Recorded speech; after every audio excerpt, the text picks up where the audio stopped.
Well, one Pac-12 insider tells me that the Pac-12 is unlikely to implode and, in fact, is likely to get a significant bump in its next TV contract.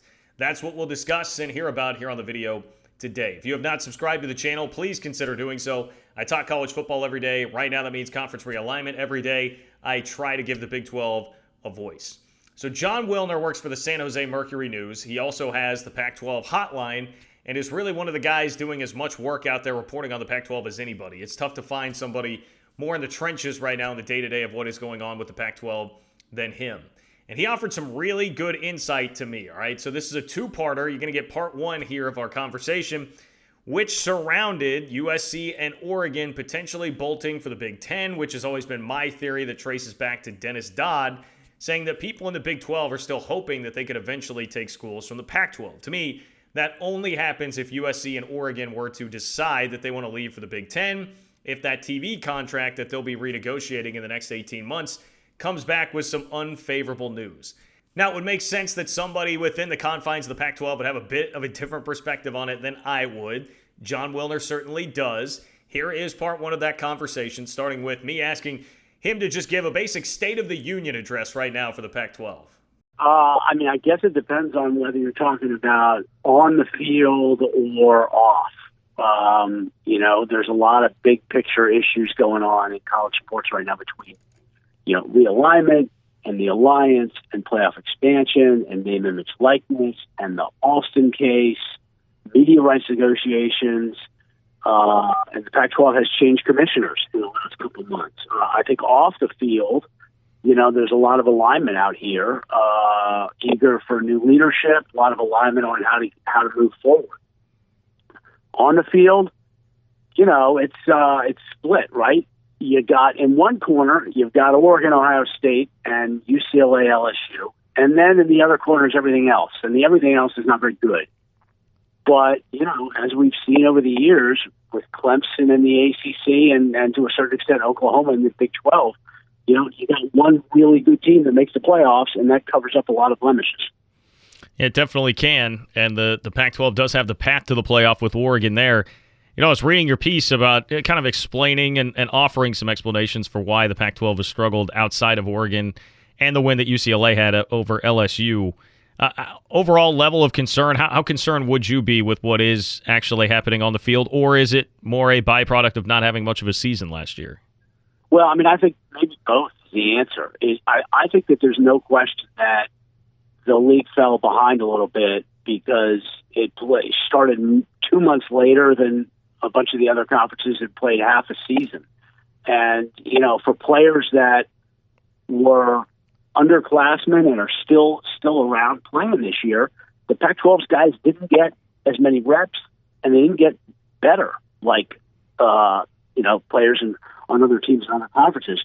But I also think it's absolutely true that the conference has got to do better and that COVID does not explain all of the results so far, right? And it has absolutely got to do better. It's got to recruit better. It's got to coach better.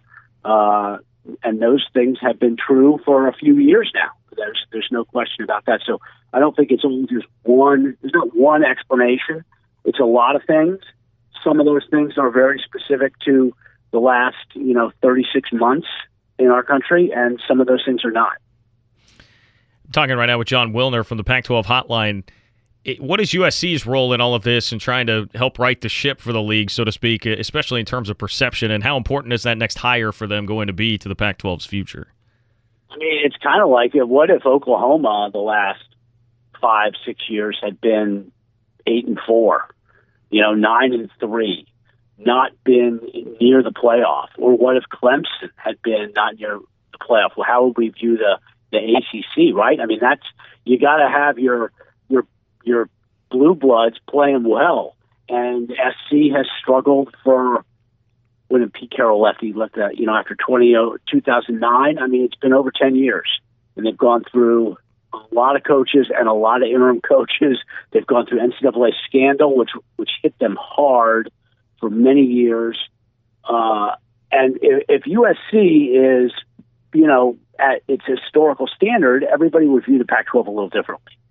But without them at that level, it absolutely has an impact on the perception of the conference. It's just like when UCLA basketball is really good, it changes how people view the Pac-12 on the court. Very true. Very true. Is the leading candidate there, fair to say, James Franklin right now? What do you hear on the USC coaching job? I don't really know that there's a leading candidate. This thing is going to take, 3 months? I mean, they're not going to have somebody. I don't think they're going to have anybody in place until December. But depending on who it is they want and, what that person's status is in the postseason with their current team, it could take it into mid-December, possibly. So, they are, I think, getting things ready, but I don't know that you could say that there is a lead candidate. I think there's a lot of interest in James Franklin. They want someone who connects well with players, and he does that. But I think that they're gonna basically throw out a pretty wide net. The one thing that I would expect, I would be pretty surprised if they hire somebody who's never been a head coach before, because they can't get this wrong, and you're adding a level of risk if you hire somebody who's never been a head coach. One of the things, big picture, that I think is really fascinating here, especially viewing it through the Big 12 lens, where I saw the Big 12 go through this and find out, it's been reported now that Texas and Oklahoma got word that the offer from Fox and ESPN on the TV contract was going to be the same as it was that they had signed 12 years previous, and so that's when they said, all right, well, we're going to be far behind the Big 10 and the SEC. We've got to move on and find more money here. How much concern is there that a similar storyline would play out there in the Pac-12, that, hey, USC and Oregon will look at it and be like, all right, if this TV contract, which I assume will be negotiated in the next 18 months or so, is going to be pretty similar to what they have right now, they're going to start looking around at finding a way to generate more revenue. Yeah, I don't understand, and I'm not sure I buy that the Big 12 was going to get the exact same amount on an annual basis for its next deal as it is now, because that doesn't fit with everything else we've seen in the sports media market. Everybody's getting a bump, and I don't know why the Big 12 necessarily would have been different. And I think that the Pac-12 is going to get a serious bump. They're making, if you just focus on the how much Fox and ESPN are paying for regular season football and men's basketball, so no playoff, no March Madness money, just the regular season money, Pac-12 teams are making, like $24 million a year. I think that's going to increase by 40-50%, because that's what the marketplace is showing with other leagues. So they still, but the thing is, even that doesn't get the Pac-12 up to the Big Ten and SEC level, right? So they've got to come up with some creative ways to create more value with their football product that apparently does not involve expansion, because I don't think they want to expand. And this alliance is one of those ways, right? If you've got non-conference games against the Big Ten and the ACC every week of the season, that's a compelling package of games for a TV partner. So that's an example of, I think, of what they're going to try to do.